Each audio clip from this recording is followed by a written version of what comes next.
नमस्कार। अरुणाचल समाचार में आपका स्वागत है। मैं हूं अरमता सिंह आंगू। आइए बुलेटिन में सबसे पहले देखते हैं मुख्य समाचार।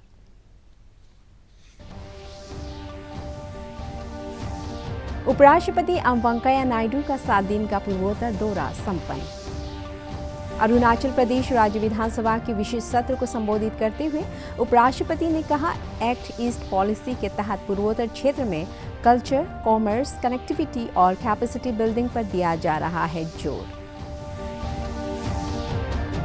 आज़ादी का अमृत महोत्सव के तहत अरुणाचल प्रदेश में स्वतंत्रता सेनानियों के सम्मान में आयोजित किए जा रहे हैं अनेक कार्यक्रम।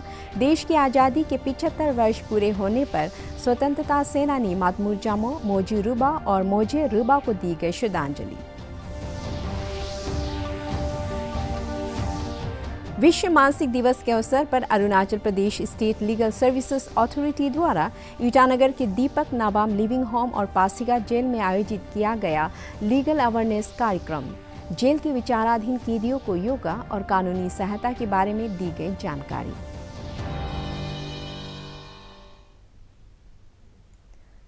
उपराष्ट्रपति एम वेंकैया नायडू 7 दिन का पूर्वोत्तर दौरा पूरा कर आज नई दिल्ली पहुंचे।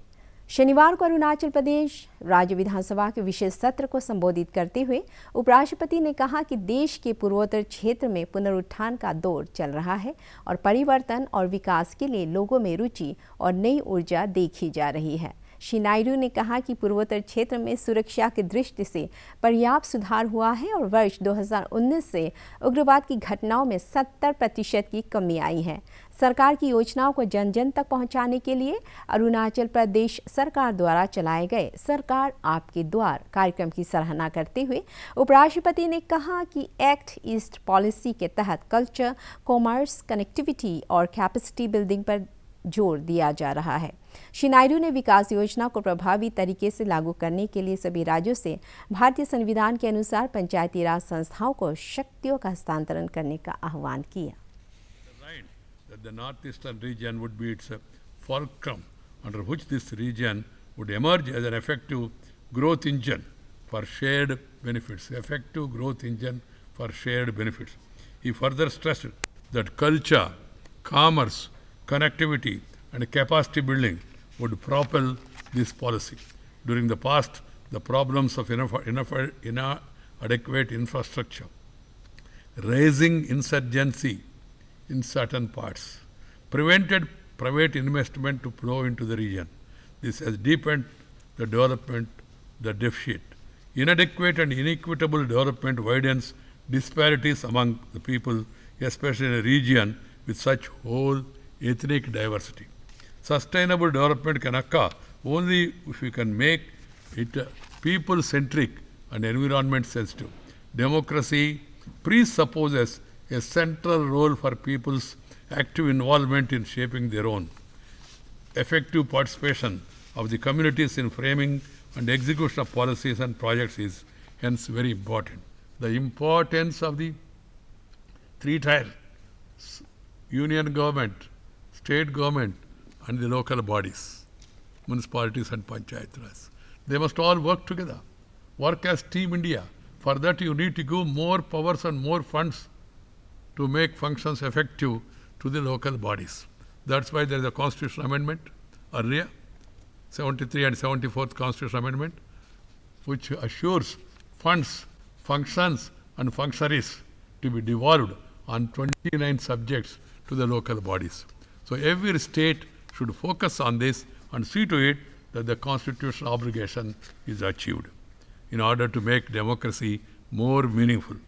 I am also happy to note the excellent initiative taken by our government with Sarkar Aapke Dwar, which aims to bridge the gap between the citizens and the government.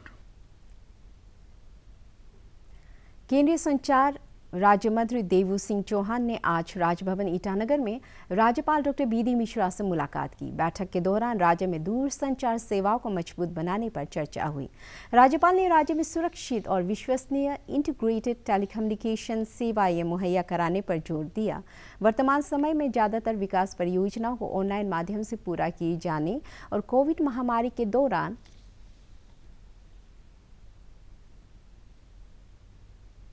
Online education पर निर्भरता के मद्देनज़र राज्यपाल ने राज्य के सभी इलाकों में हर समय हाई क्वालिटी इंटरनेट सेवाओं की उपलब्धता सुनिश्चित करने को कहा। केंद्रीय मंत्री संचार राज्य मंत्री ने प्रदेश के त्वरित सामाजिक और आर्थिक विकास के लिए बेहतर टेलीकॉम सेवाएं उपलब्ध कराने का आश्वासन दिया। केंद्रीय संचार राज्य मंत्री देवू सिंह चौहान ने मुख्यमंत्री पेमा खांडू के साथ बैठक में दूरसंचार और पोस्टल सेवाओं पर चर्चा की। आज़ादी का अमृत महोत्सव के तहत अरुणाचल प्रदेश में स्वतंत्रता सेनानियों के सम्मान में अनेक कार्यक्रम आयोजित किए जा रहे हैं। देश की आज़ादी के 75 वर्ष पूरे होने पर स्वतंत्रता सेनानी मातबुर जामो, मोजी रुबा और मोजे रुबा को श्रद्धांजलि दी गई। मातबुर जामो के पैतृक गांव ईस्ट सियांग जिले के यागरुंग, मोजी रुबा और मोजे रुबा की जन्मस्थली लेपा रादा जिले के दारू विलेज गुमनाम हीरोज के स्मारक कर उनके सम्मान में वार डांस और देशभक्ति गीत कार्यक्रम आयोजित किए गए। इसका उद्देश्य स्वतंत्रता सेनानियों के बारे में युवाओं को जागरूक करना है।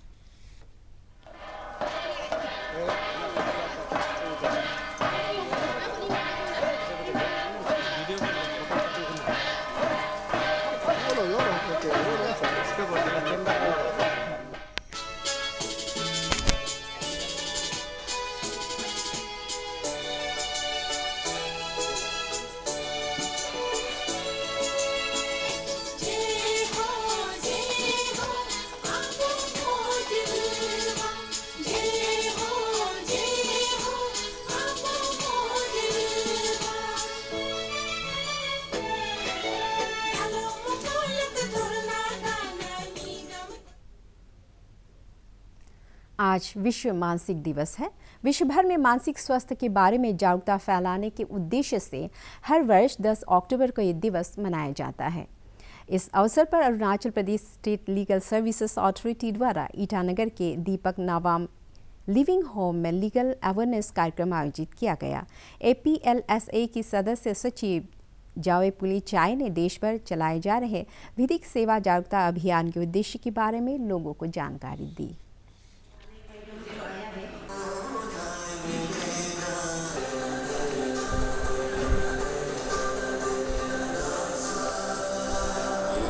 और pan India awareness and outreach programme के दौरान हमें फ्रॉम 2 अक्टूबर टू 14 नवंबर 2021 हर एक गांव, बस्ती और कोने कोने में जाके लोगों को अवेयरनेस देना है। उन लोगों को लीगल अवेयरनेस जो उनका एंटाइटल है उसके बारे में बताना है। ये जो हम लोग अवेयरनेस कर रहे हैं, ये हम लोग कर रहे हैं भारत के आज़ादी के अमृत महोत्सव के ऊपर। हमारा मकसद है कि टिल 14 नवंबर हम इसी तरह हर एक कोने में, देश के कोने में इसी तरह हम लोग प्रोग्राम करते रहेंगे। इसी के दौरान हमारा 7 इम्पॉर्टेंट डेज होता है। फर्स्ट जो स्टार्ट हुआ था गांधी जयंती के समय, it was on 2 October. Then आज है मेंटल हेल्थ डे। उसके बाद 11th कल हमारा international day of girl child मनाया जाएगा। 15 अक्टूबर को वर्ल्ड स्टूडेंट डे, 24 अक्टूबर को UN डे, 9 नवंबर को लीगल सर्विसेज डे और लास्ट में 14 नवंबर childrens day closure of event हुआ जाएगा। हमारा आज का ये मकसद था कि हमें उन लोगों को अपना जो लीगल राइट्स है उनके बारे में बताना है। लेकिन आज हम लोग यहाँ पे जैसे देखा है बहुत ही मेंटली रिटार्डेड पर्सनस को मिला है, अबांडन इनमेट्स को मिला है, और दीपक नवाम ने जिस तरह से हमें अपना यहाँ पे जो टीम है वो दिखाया है, हम लोग यहाँ आके बहुत ही भावुक हो गए हैं। और मुझे पर्सनली ऐसा फील हुआ है कि लीगल सर्विसेज के अलावा यहाँ पे हमें उन्हें प्यार और केयर देना है, और हमें बहुत ही खुशी है कि हम यहाँ पे अपना समय बिता सकें ताकि उन लोगों को भी खुशियाँ मिल सके अपनी ज़िंदगी। विश्व मानसिक दिवस के उपलक्ष्य में east Siang district legal services authority द्वारा आज पासीघाट जेल में विचाराधीन कैदियों के लिए फ्री लीगल एंड अवेयरनेस जागरूकता कार्यक्रम आयोजित किया गया। आज़ादी का अमृत महोत्सव के तहत देश भर में चलाए जा रहे विधिक सेवा जागरूकता अभियान के तहत आयोजित इस कार्यक्रम में 64 केडी और 18 पुलिसकर्मी मौजूद थे। इस अवसर पर साइकोलॉजिस्ट केन्याम पर्तिन, योगा थेरेपिस्ट काजोल लगो, अधिवक्ता देंजिंग सोनोवाल और पुलिस विकास के अधिकारी ने कैदियों को कानूनी पहलुओं के बारे में जानकारी दी। डिस्ट्रिक्ट DLSA टीम को शुक्रिया अदा करना चाहता हूँ कि आज उसने ऐसे समय निकाल कर एक बहुत अच्छा प्रोग्राम रखा है। और यहाँ में वो लोग काउंसलिंग, साइकोलॉजिकल काउंसलिंग, उसके बाद में बेसिक लीगल राइट्स और योगा सेशन कर रहे हैं। तो मेरा ख्याल से योगा सेशन जैसे कि वो लोग बेसिक जनरली कॉन्फाइनमेंट में नहीं रहता है, तो ये योगा सेशन हम लोग भी समय न होने से निकाल करके करा देगा। और वो लोग अंदर में कॉन्फाइनमेंट के अंदर रहकर भी वो सब जो योगा 1-2 प्रोसेस सिखाए हैं वो इस्तेमाल कर सकते हैं। लिकाबाली बाजार मार्ग की खराब स्थिति और चल रहे निर्माण कार्य के चलते वाहनों को कई घंटे खड़ा रहना पड़ रहा है। एम्बुलेंस और अन्य वाहनों, सैन्य वाहनों का आवागमन रोड की खराब स्थिति से प्रभावित हो रहा है। स्थानीय लोगों का कहना है कि बाजार से लिकाबाली के बीच करीब 100 किलोमीटर की दूरी को तय करने में 7 घंटे से अधिक का समय लग जाता है और यात्रियों से टाटा सुमो और अन्य प्राइवेट वाहन 1000 रुपये तक किराया वसूलते हैं। बाजार के स्थानीय निवासी इमिन रिराम ने राज्य सरकार से त्वरित गति से सड़क का निर्माण कार्य पूरा कराने और प्राइवेट ट्रांसपोर्ट सर्विसेज के लिए भी किराए को निर्धारित करने की अपील की है।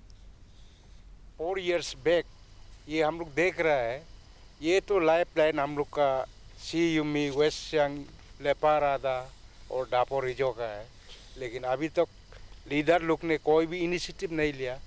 जहाँ तहाँ कट के मतलब अच्छा रूल को भी खराब करके रख दिया।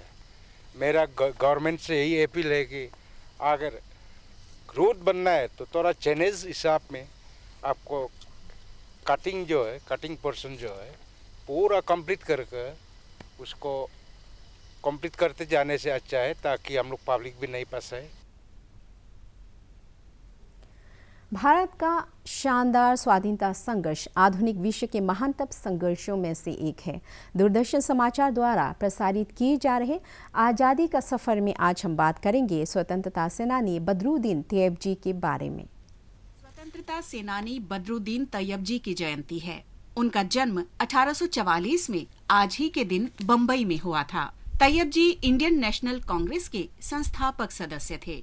वो कांग्रेस के तीसरे अध्यक्ष थे। उनका कार्यकाल 1887 से 1888 तक रहा। तैयब जी की शिक्षा यूरोप में हुई। वो दिसंबर 1867 में भारत लौट आए और बम्बई उच्च न्यायालय में पहले भारतीय बैरिस्टर बने। उस समय अदालतों में कोई भी भारतीय जज या वकील नहीं होता था। बम्बई उच्च न्यायालय के जज के रूप में वो साहस और निष्पक्षता के लिए प्रसिद्ध हुए, जिसका प्रमाण 1897 में राजद्रोह के मुकदमे में बाल गंगाधर तिलक को मिली जमानत थी। जबकि इसके पहले के जजों ने तिलक की जमानत याचिका 3 बार खारिज कर दी थी। उनकी वकालत का लोहा गांधी जी भी मानते थे। एक बार उन्होंने स्वीकार किया था कि उनमें फिरोज शाह मेहता या बदरुद्दीन तैयब जी जैसे वकीलों के गुण नहीं हैं। तैयब जी को तो कई कानून ज़बानी याद थे। 1902 में बदरुद्दीन तैयब जी बम्बई उच्च न्यायालय के मुख्य न्यायाधीश पद पर पहुंचने वाले पहले भारतीय थे। कहा जाता है कि तैयब जी ने तिरंगे की डिजाइन में भी भूमिका निभाई थी। इतिहासकार ट्रेवर रॉयल ने अपनी पुस्तक द लास्ट डेज ऑफ राज में लिखा है, मूल रूप से तिरंगे में उस चरखे का चित्र लगाया जाना था जिसका गांधी जी उपयोग करते थे। स्वदेशी संगठन मंच द्वारा आरके मिशन अस्पताल ईटानगर में जीवन रक्षा के लिए रक्तदान विषय पर आज रक्तदान शिविर लगाया गया। इस अवसर पर संगठन के सदस्यों ने रक्तदान किया और मानव जीवन की रक्षा की शपथ ली। संगठन ने लोगों से अफवाहों पर ध्यान न देते हुए अस्पतालों में गंभीर रोगियों के लिए स्वस्थ रक्त की मांग को पूरा करने के लिए नियमित अंतराल पर रक्तदान की अपील की। काम करने के लिए ये संगठन है और हम लोग का जो हम लोग का ब्लड डोनेशन कैंप में जो हम लोग को काकू इजराइल तमीन जो डायरेक्टर है न्यूरोस का, और उसके बाद आपका हमारा ये ताई तकाक जी जो एडवाइजर टू सीएम है, उन्होंने काफ़ी हम लोग को मोटिव भी किया है। उनका बाई हिज वर्ड्स जो एक तो समाज को कैसे भारत सदियों से दूसरे देशों के लोगों को आकर्षित करता रहा है। कोविड से प्रभावित पर्यटन क्षेत्र को बढ़ावा देने के लिए देखो अपना देश अभियान के तहत पर्यटकों और इस क्षेत्र से जुड़े लोगों को प्रोत्साहन दिया जा रहा है। अर्जित करने के लिए प्रधानमंत्री नरेंद्र मोदी ने विदेशी सैलानियों को फ्री वीजा सुविधा देने के अलावा ट्रैवल और टूरिज्म सेक्टरों को 10 लाख रुपए तक का ऋण देने जैसी कई सहूलियतें दी हैं। भारत आने वाले 5 लाख पर्यटकों को मुफ्त वीजा देने का फैसला किया गया है। ट्रैवल और टूरिज्म से जुड़े स्टेक होल्डर्स को 10 लाख रुपए तक का लोन 100% सरकारी गारंटी के साथ दिया जा रहा है। इसी क्रम में केंद्रीय पर्यटन मंत्रालय ने देखो अपना देश। अरुणाचल समाचार के आज के अंक में इतना ही। जाने से पहले आप सभी से अनुरोध है कि कोविड-19 के दिशा निर्देशों का पालन जरूर करें, हमेशा मास्क लगाएं, बार बार हाथ धोएं और सोशल डिस्टेंसिंग के नियमों को मानें। कोरोना महामारी से बचाव के लिए आपका वैक्सीन लगवाना भी बहुत ज़रूरी है। अगर आप वैक्सीन लगवाने के पात्र हैं तो ज़रूर लगवाएं। हम कल फिर हाजिर होंगे अरुणाचल और देश दुनिया की खबरों के साथ। जल्दी आपको बता दें, आप अरुणाचल समाचार हमारे YouTube channel DD news Arunachal पर भी देख सकते हैं। देखते रहिए अरुण प्रभा। नमस्कार।